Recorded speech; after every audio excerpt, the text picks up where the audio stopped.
Hi friends, मैं परविंदर कारी। Friends, आज की ये हमारी गेम जिनकी वीडियो रिकमेंडेशन है उनकी आईडी है द ग्रैप्स ऑफ मैथ। तो मैथमेटिक्स के ज़रूर शौकीन होंगे ये। तो इन्होंने जिस गेम के ऊपर मुझसे वीडियो बनाने के लिए कहा है फ्रेंड्स, वो खेली गई थी 1916 में डेविड जनोविस्की वर्सेस जोसे राउल ब्लांका। मैं शुरू करता हूँ D4 के साथ। यहाँ डेविड जानोविस्की ये फ्रेंच खिलाड़ी थे, उन्होंने शुरू किया। कब्लांका क्यूबन खिलाड़ी, इनका रिस्पॉन्स आया नाइट F6 के साथ। नाइट F3 हुआ, then D5 C4 C6, queen's gambit Slav defence. Knight C3 bishop F5, queen गई B3 स्क्वायर पर और यहाँ प्रेशर बनाने की कोशिश, कोई नहीं, queen B6 asking for queen exchange. Queen takes b6, a takes b6, then c takes d5, knight takes d5, knight takes d5, c takes d5, then हुआ e3 और ठीक ठाक मेटेरियल एक्सचेंज हो चुका है गेम की इनिशियल स्टेजेस में। Black का ड्रॉबैक कि अभी फिलहाल उनके यहाँ पर बी फाइल में पॉन्स डबल है। Well, knight c6, then bishop आया d2 स्क्वायर पर और इसके बाद ब्लैक ने अपने बिशप को लिया b7 स्क्वायर पर। बिशप e2, देन e6 और इसके बाद व्हाइट का आया कैसल। बिशप d6, रुक अटैक गोज टू c1, लेकिन ब्लांका को कैसल नहीं करना, उन्होंने अपने किंग को लिया e7 स्क्वायर पर और दोनों रुक्स को कर दिया है connect. Bishop c3, then rook attach goes to c8, a3, knight गया a5 स्क्वायर पर और यहाँ से क्या अटैक है, बिल्कुल फॉक लगाने की तैयारी है। सॉल्यूशन आइदर बिशप्स को लगाओ या नाइट को लगाओ। तो यहाँ डेविड ने डिसाइड किया कि वो अपने नाइट को लगाएंगे d2 स्क्वायर पर। देन हुआ f5, g3, b5 और b5 के बाद एक बात क्लियर है कि ये नाइट कहाँ जाएगा, इसमें कोई दो राय नहीं है। f3 हुआ, देन नाइट c4 और ये नाइट इतने अग्रेसिव स्क्वायर पर तो बिल्कुल भी ठीक नहीं है और अटैक कहाँ लग रहा है, e3 पॉन पर। तो क्या डिफेंस कर लेना चाहिए था किंग से, शायद ठीक रहता। लेकिन बिशप टेक्स सी फोर, बी टेक्स सी फोर, तो जो बी फाइल में पॉन्स डबल थे वो प्रॉब्लम भी सॉर्ट आउट हो चुकी है। e4 हुआ, किंग गया f7 स्क्वायर पर, देन e5 बिशप पर अटैक, वो आ गया b7 स्क्वायर पर। f4, देन b5, पॉन्स हो चुके हैं दोनों खिलाड़ियों के इंटरलॉक। गेम में से कुछ निकालना वैसे ही बहुत मुश्किल बात है अभी फिलहाल।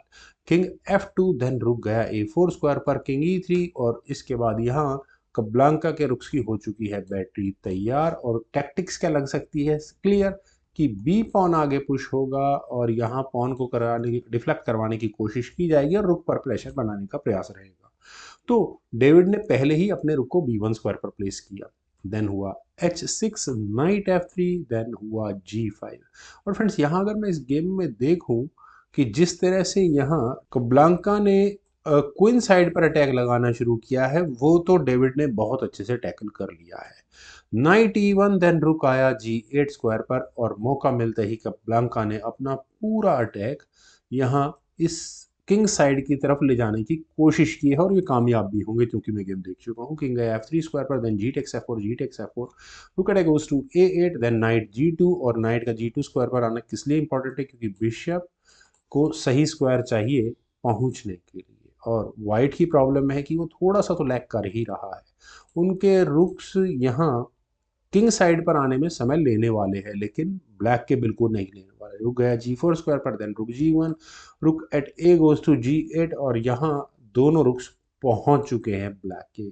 और ऊपर से अब प्रॉब्लम रहने वाली है वाइट के साथ कि ये नाइट और रुक, नाइट में पिन मैं कह सकता हूँ यहाँ इस पॉइंट पर, बिशप e1 और डेविड के गेम प्लान यही कि किसी भी तरह से इस फायरिंग लाइन यानी कि जी फाइल को बंद किया जाए।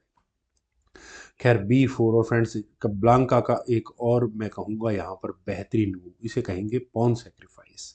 एक्सेप्ट ना किया जाए ऐसा हो नहीं सकता, मजबूरी है एक्सेप्ट करना।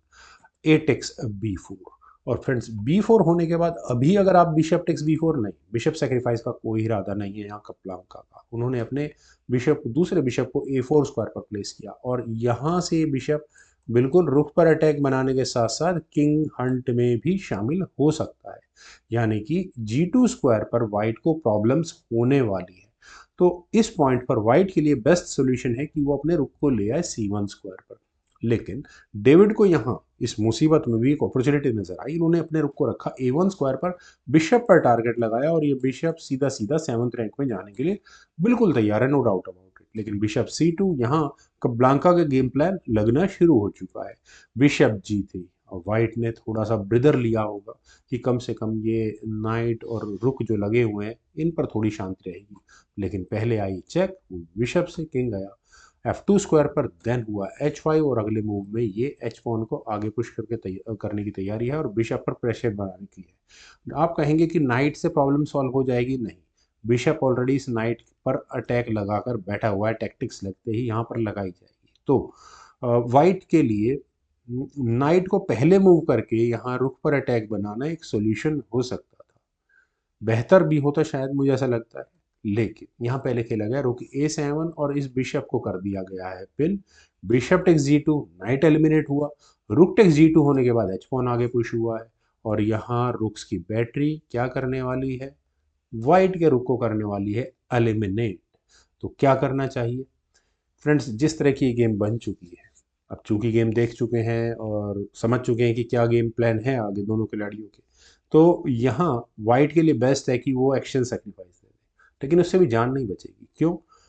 किंग टेक C7 करना पड़ेगा, लेकिन ऐसा होने के बाद रुक बिशप एक चेक देकर बाहर निकल जाएगा, किंग को हटाना पड़ेगा, then rook take G4, F take G4, either rook take G4, इस तरह से ये गेम आगे बढ़ सकती है। लेकिन यहाँ खेला गया बिशप टेक्स H4 और वैसे पॉन सेक्रीफाइस तो मैं इसे नहीं कहूँगा।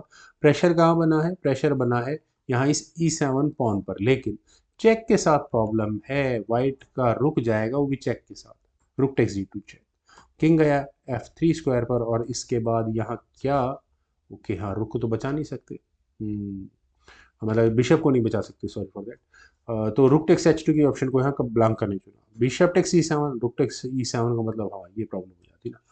वेल अब क्या किया जाए, king G6 was the solution, मेरे ख्याल से चल देना चाहिए था, लेकिन यहाँ पहले खेला गया रुक H3 चेक, किंग हटा और रुक गया B3 स्क्वायर पर और डिस्कवर्ड चेक जो देनी है वो वाइट यहाँ पर दे सकता है, क्योंकि मेरे ख्याल से ब्लैक के सभी पीसेस लाइट स्क्वायर्स पर है तो कोई प्रॉब्लम भी नहीं है। बिशप G5 चेक किया तो गया, लेकिन king G6, solution is over. और अब फ्रेंड्स वीकनेस कहाँ है इस गेम में? वीकनेस है यहाँ इस E6 पॉन पर। क्या किया जाए? रुक को A6 स्क्वायर पर ले जाकर अटैक बनाया जा सकता है, लेकिन रुक E7, ये भी ठीक है ताकि डिफेंस आ ही ना पाए किसी भी तरह से, लेकिन चेक देने की बारी है फिलहाल ब्लैक की। ब्लैंका ने यहाँ रुक टेक्स B2 चेक किया, किंग गया F3 स्क्वायर पर और उसके बाद यहाँ ब्लैक ने अपने रुक को लिया A8 स्क्वायर पर और मेरे ख्याल से इसी मूव पर रिजाइन आ सकता था, लेकिन डेविड ने यहाँ रुक टेक्स E6 चेक किया और यहाँ से किंग गया H7 स्क्वायर पर और इस मूव के बाद फाइनली रिजाइन करना ही पड़ गया डेविड जानोविस्की को, क्योंकि फ्रेंड्स यहाँ से अगर आप इस गेम को आगे भी बढ़ाते हैं तो मुझे नहीं लगता कि वाइट अब इस चेकमेट, जो दूसरे रुक की एंट्री के बाद जो फर्दर चेकमेट आने वाली है, इसको किसी भी तरह से रोक पाएगा। चलिए इस गेम को आगे बढ़ा भी लेते हैं, एक आधी चेक आ जाएगी, उसके बाद क्या होगा? उसके बाद कुछ नहीं हो सकता, ज़्यादा से ज़्यादा किंग को अगर मूव कर भी लिया गया तो उसके बाद फ्रेंड्स यहाँ ये चेक्स आपको बिल्कुल नजर आ गई, चेकमेट ही हो जाएगी इस गेम में। वेल फ्रेंड्स, मुझे उम्मीद है कि ये गेम आप सभी लोगों को जरूर पसंद आई होगी, तो आप लोग इस वीडियो को लाइक करें, शेयर करें और मेरे इस यूट्यूब चैनल चैस को प्लीज़ सब्सक्राइब जरूर करें। आपके कमेंट्स, रिकमेंडेशन, सजेशंस का मुझे बेहद इंतजार रहेगा। Thank you for watching, bye for now.